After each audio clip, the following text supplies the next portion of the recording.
Hola, este es un audio de presentación del bloque 5.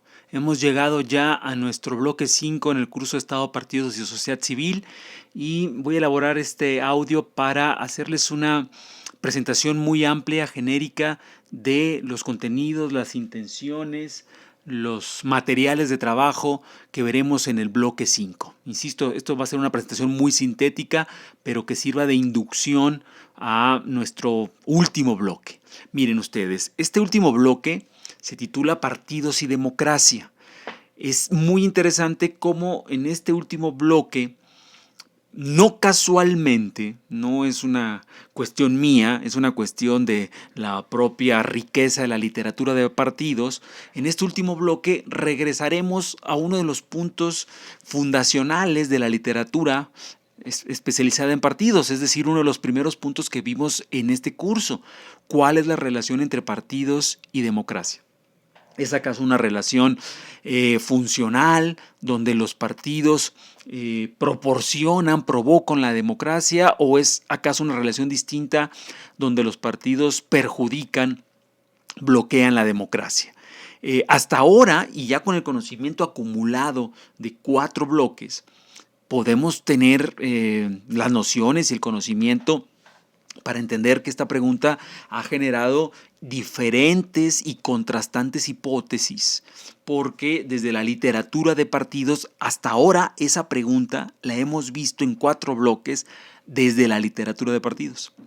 Y hemos visto cómo desde ahí, desde esa bibliografía, la respuesta no se resolvía fácilmente, porque ha habido autores especializados en partidos que han afirmado que los partidos son sin duda el cáncer más absoluto para la democracia, a autores que han afirmado todo lo contrario. La única democracia posible que puede haber en condiciones de política de masas, en política contemporánea, es la democracia de partidos. Decir democracia y decir democracia partidaria sería una tautología para estos autores, en los que ustedes recordarán está Sartori, está Duverger, por supuesto, está el propio Weber, están autores como Panebianco, Katzimer, todos estos autores que ustedes conocen.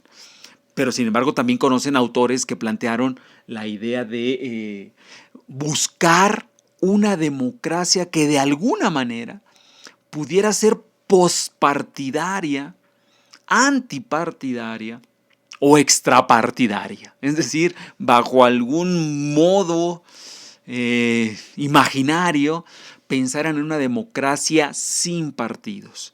Ahí vimos a Ostrogorsky, vimos a Michels y vimos a otros tantos autores que son partidarios de esta otra idea. Bien, pero todos estos autores, como acabo de decir, son parte de la bibliografía especializada en partidos. ¿Qué pasa si vemos esta relación, partidos-democracia, y esta pregunta, ¿cuál es el tipo de vínculo que hay entre los partidos y la democracia? ¿Qué pasa si la vemos desde otro lente, desde otro acervo bibliográfico? Me refiero en concreto al acervo de la literatura especializada en la democracia, la teoría democrática o el institucionalismo democrático, que sea, pero básicamente estamos hablando de otro grupo, de otra banda de literatura, los que van a ver este tema desde la palabra democracia y no tanto desde el compromiso con la palabra partidos, ¿de acuerdo? Tiene sentido porque cuando hacemos este giro, y yo creo que esto va a ser lo más importante de este bloque, ese es el objetivo, de hecho, el propósito último y final de este bloque. Cuando hacemos este giro y nos ponemos a leer a las personas que han estudiado la democracia, nos vamos a encontrar con que muchas de nuestras propias ideas, muchas de nuestras propias nociones, intuiciones, categorías con las que pensamos la democracia, se van a ver refutadas, confrontadas por los especialistas en la democracia. Y esto nos va a enfrentar al dilema de decir, bueno, o yo sé más que todos los especialistas del mundo, o a lo mejor la idea que yo tenía por democracia y desde la cual yo juzgaba a los partidos bajo el lugar común. Todos son iguales, no sirven para nada, son unos ladrones, no hay partido que se salve, todos los políticos son corruptos. Me voy a enfrentar al hecho de ¿por qué los especialistas no dicen lo mismo que yo? ¿Es que acaso todos los especialistas son una panda de subnormales y saben mucho menos que yo? ¿O acaso mis nociones primarias de democracia necesitan ser complejizadas? A lo mejor ni mi categoría conceptual, ni la idea histórica que yo tengo de la democracia está tan ajustada como me parece. Es difícil que este desajuste en nuestro propio pensamiento nos venga si no leemos a la literatura especializada, porque generalmente todos pensamos que pensamos bien, todos pensamos que nuestras ideas son las mejores, todas pensamos cuando afirmamos categóricamente los partidos no sirven, que la razón está de nuestro lado, porque la idea que yo tengo de democracia es inopinada, ¿no? Inopinable, correcta, precisa. Y muchas veces, sin embargo, cuando a veces nos arriesgamos a decir, bueno, y es que yo entiendo por democracia esto, a veces, o muchas, o casi siempre, la noción que sacamos es una noción tan, tan ideal, tan idealizada, tan aspiracional como es que la democracia es el gobierno del pueblo, el poder del pueblo. Esto es solo una definición etimológica, pero la decimos como si esa definición etimológica fuera evidente y fuera indebatible cómo se lleva a la práctica, como si fuera dado por sí mismo que esa definición etimológica se baja a la tierra sin ningún problema. Cuando nos ponemos a pensar qué queremos decir con esa definición, ¿qué es el pueblo? ¿En qué consiste el autogobierno popular? ¿Cuál es el origen del autogobierno popular? ¿Qué valores hay en el autogobierno popular?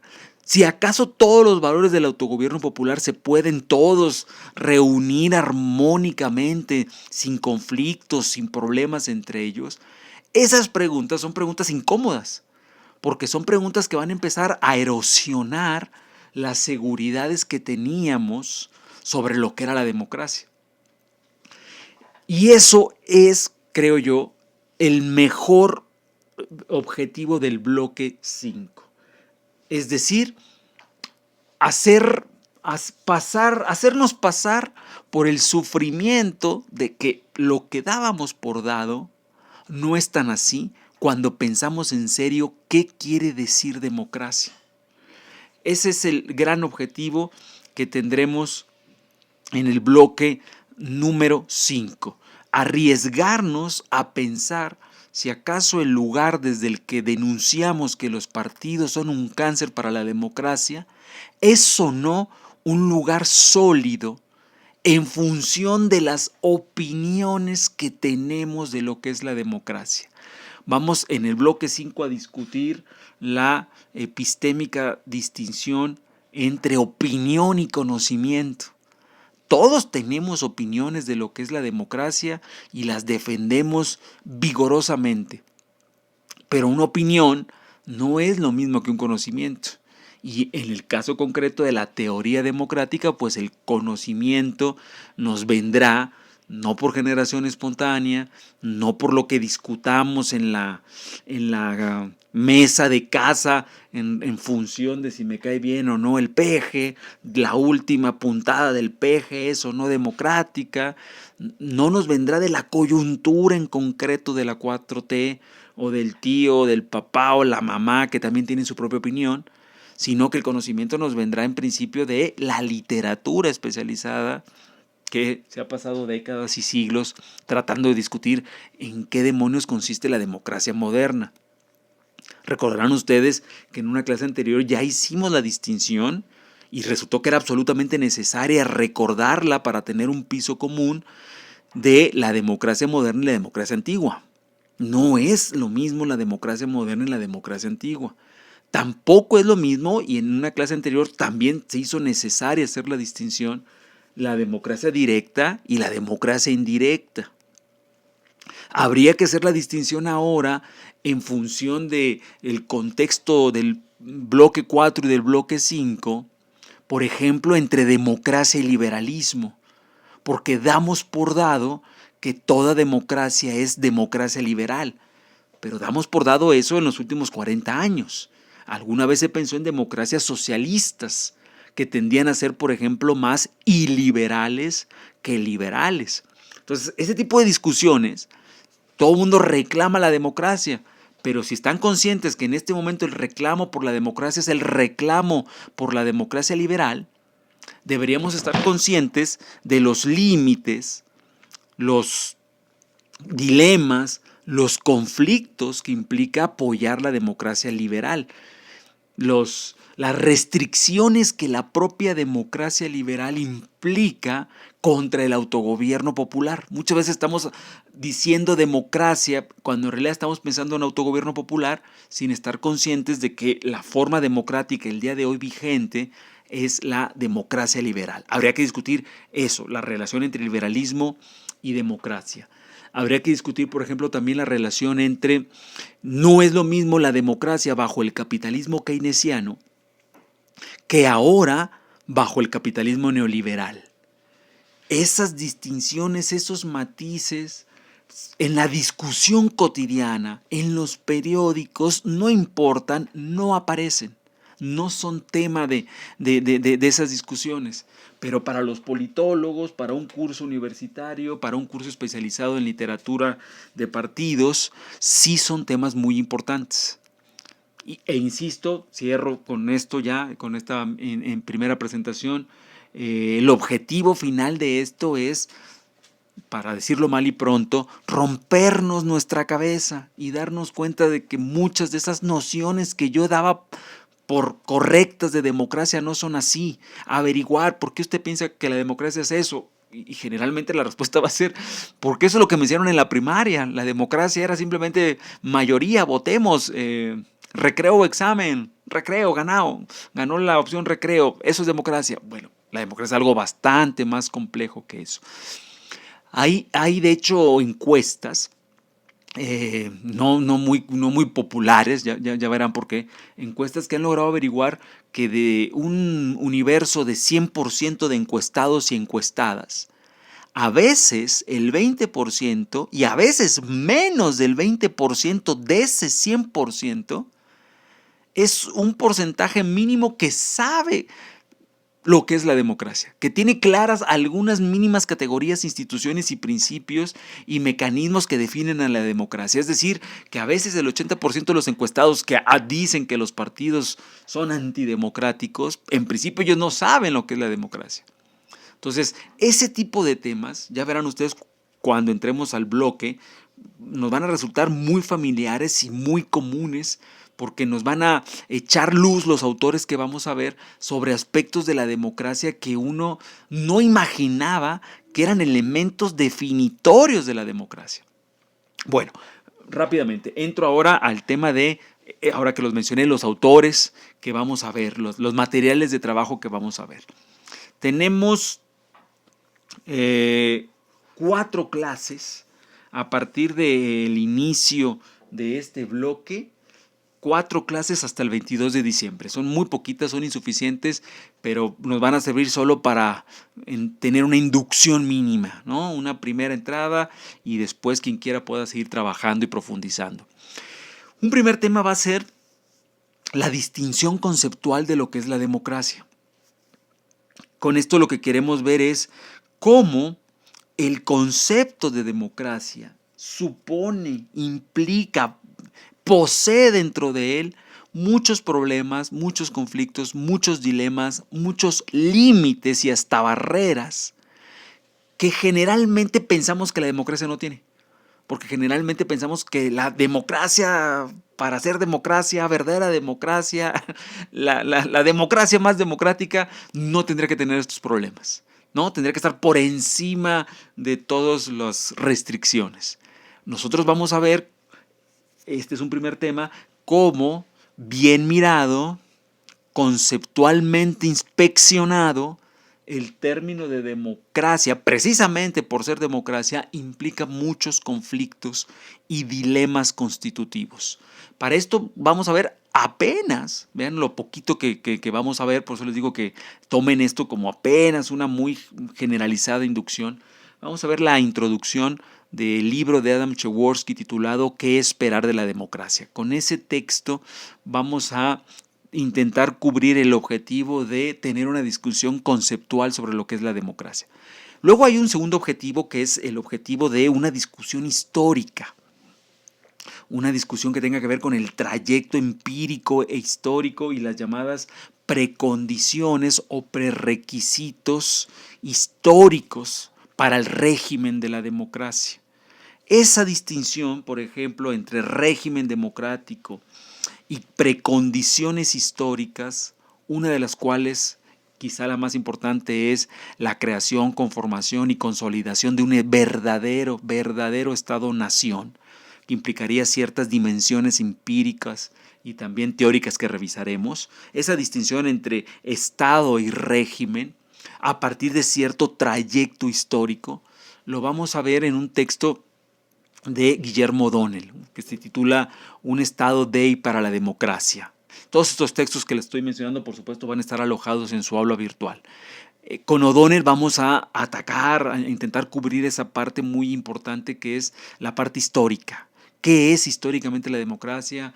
¿Qué procesos históricos implica la propia democracia? ¿Cómo la democracia en sí misma es un proceso? No es un punto de llegada y ya, sino que es un proceso que está en un contexto donde si hay ciertos factores, bueno, estos factores pueden ser como proclives al avance de la democracia, pero en ausencia de esos factores históricos, estructurales, el régimen democrático se las ve más difícil.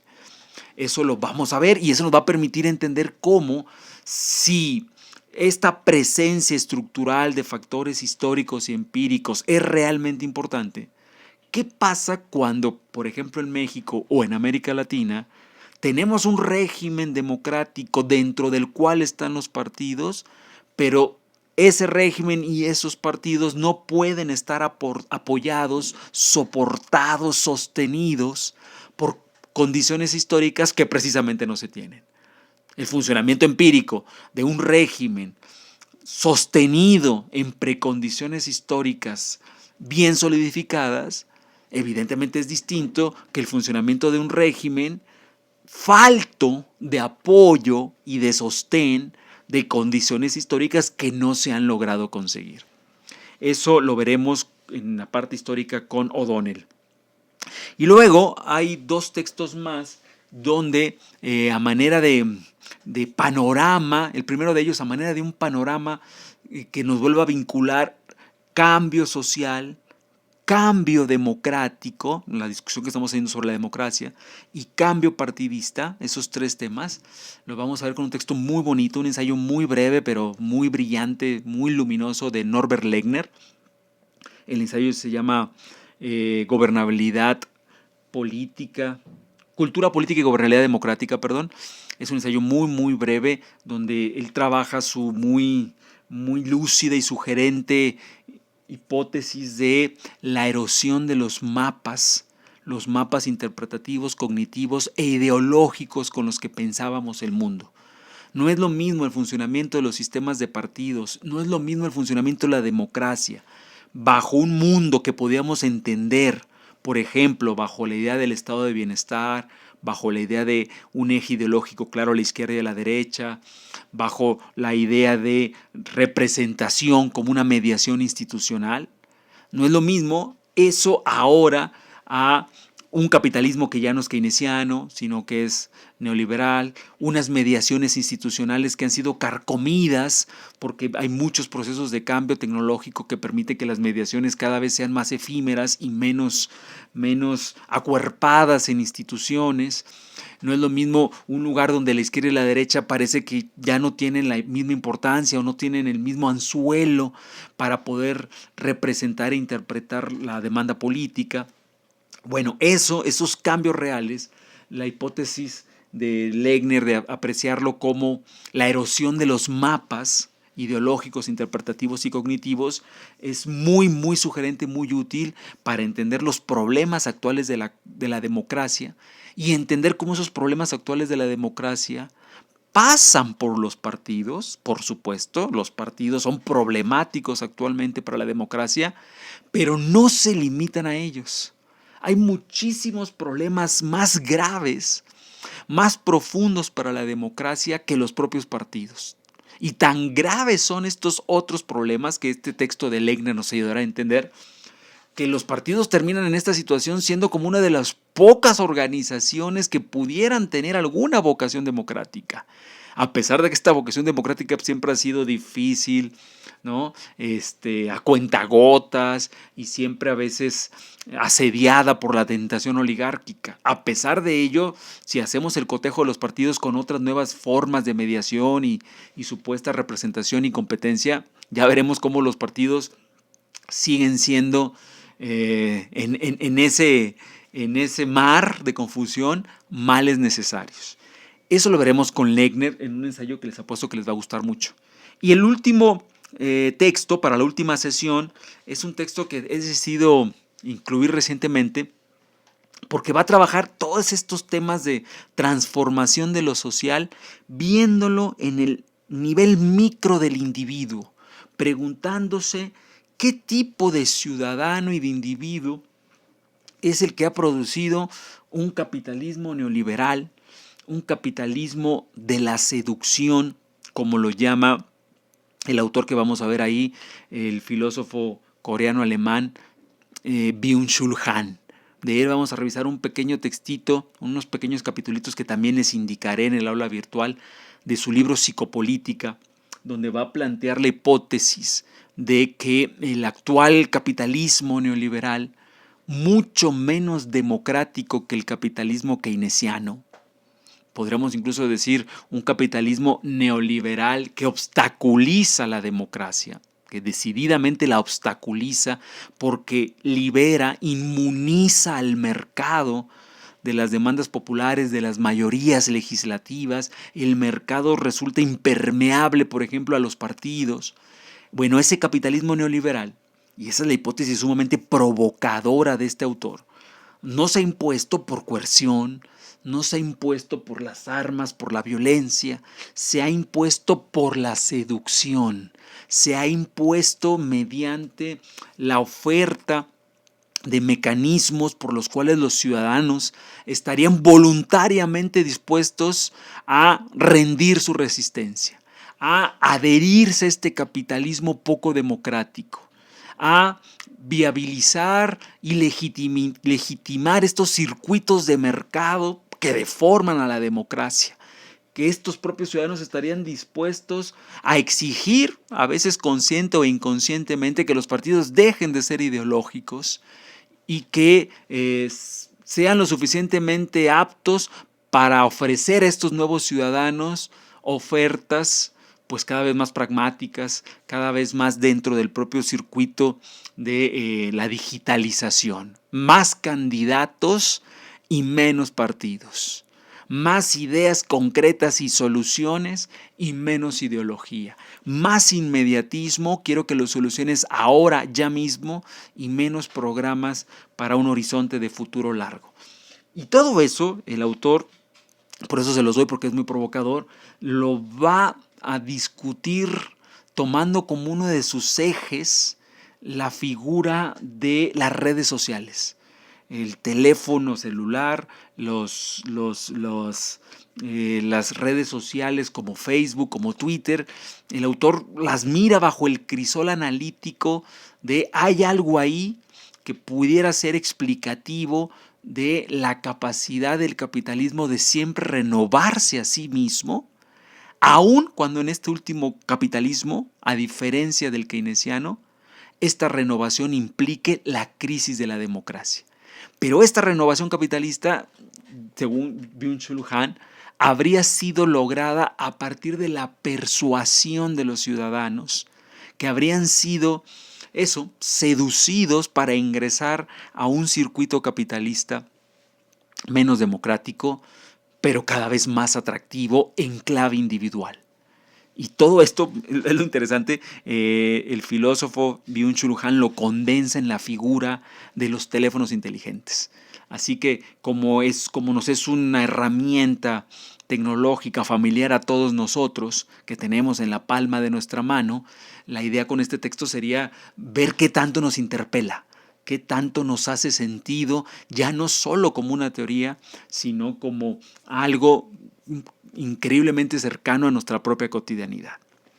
Bueno, para cerrar, simplemente les digo que luego de estas 4 clases obligatorias que desarrollaremos puntualmente con los textos que acabo de mencionar, ustedes podrán ver en su aula virtual unos textos complementarios extras que alojaré ahí. Por ejemplo, para la lectura de O'Donnell, me olvidé decirles esto, voy a alojar también, subir un texto de Charles Tilly, un gran historiador, la introducción de su libro Democracia, solo la introducción. Será una lectura complementaria a la de O'Donnell. Lo pongo como complementaria porque tenemos pocas clases, porque la de O'Donnell es una lectura larga. Así que solo para aquellas personas que quieran ahondar, profundizar, porque les gustó lo de O'Donnell, lo pueden hacer en la de Charles Tilly. Y luego de la de Han, es decir, en sesiones que ya no tendremos, porque con Han acabaremos nuestro curso, habrá sin embargo algunas lecturas que dejaré ahí de manera complementaria, 3 me parece, porque son lecturas que tocan el tema del populismo, que es algo que en las clases anteriores ustedes mismos han abordado y han mostrado su interés. Nada raro, es un tema muy importante, muy actual, así que les añadiré ahí algunas lecturas por si quieren ustedes contemplarlas para satisfacer sus propios intereses o porque también les podrán servir para la preparación de su segundo examen, su segundo ensayo. Lo dejamos hasta aquí. Muchas gracias.